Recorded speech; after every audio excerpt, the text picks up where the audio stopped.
Ça y est, Doctor Who a 60 ans et à cette occasion on a droit à 3 épisodes spéciaux. Après un an sans épisode, The Star Beast, alors c'était comment?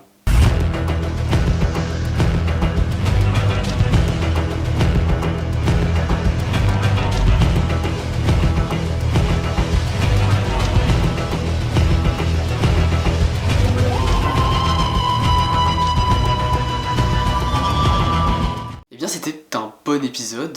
Pas excellent, pas mauvais, mais plutôt classique. En fait, j'en ressors assez mitigé. J'ai vraiment adoré la première partie avec le fait de retrouver les anciens personnages et d'en découvrir plein de nouveaux, et les enjeux qui s'installent assez rapidement. Par contre, j'ai vraiment beaucoup plus de problèmes avec la deuxième partie de l'épisode et avec sa résolution. L'histoire d'invasion alien, bon, elle est assez vue et revue, mais elle est là juste pour installer un décor, donc elle est plutôt efficace. Les Worf, ils ont un plutôt beau design, mais par contre, ils sont vraiment inutiles dans l'épisode. Par contre, le Meep, lui, il a droit à un plutôt bon traitement, surtout dans la première partie. Très rapidement, il est hyper mignon, drôle, attachant, et ce qu'on apprend sur lui, ça marche vraiment bien. Même si pour les fans des comics, c'était plutôt attendu. Mais par contre, il est vraiment effacé de la deuxième partie de l'épisode, ce qui est vraiment dommage et illogique au vu de son importance dans les enjeux. Au niveau des autres personnages, on va expédier assez rapidement la mère et le mari de Donna, qui sont un peu là pour le décor, mais bon, il y avait beaucoup d'autres choses à développer. Mais d'ailleurs, la petite référence à Wilfred, elle était très mignonne, j'ai bien aimé comment ça a été fait. On découvre Shirley, que franchement j'aime beaucoup, elle est vraiment badass, mais par contre on la voit très peu dans l'épisode, c'est dommage. Mais bon, je suis sûr qu'on la reverra par la suite. Rose, pour le coup, la fille de Donna, elle est vraiment centrale dans l'épisode. C'est un personnage qui est directement hyper attachant, de par ce qu'elle a vécu,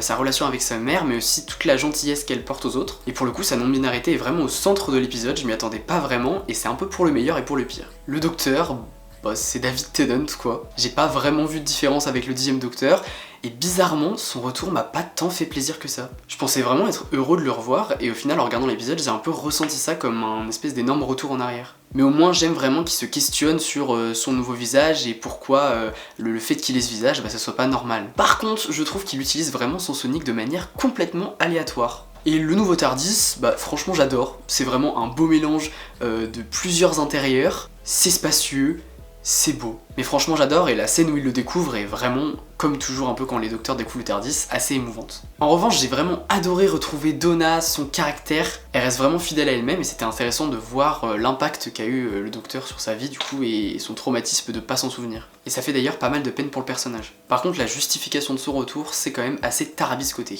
Au final, j'ai l'impression que ça se tient, mais ça reste hyper confus. J'ai un peu envie de dire que ça fait vraiment explication facile à la RTD et qui au final n'a pas vraiment de sens. J'ai vraiment trouvé la conclusion générale de tout l'épisode beaucoup trop facile et beaucoup trop expédiée au vu des enjeux quoi. Pour finir, le générique de début était absolument magnifique, et niveau effets spéciaux et réalisation, je trouve qu'il y a vraiment rien à dire, autant au niveau des effets pratiques et des costumes que des VFX. Par contre, la musique de Murray Gold, elle était bonne, mais j'avais l'impression de la trouver vraiment envahissante à certains moments.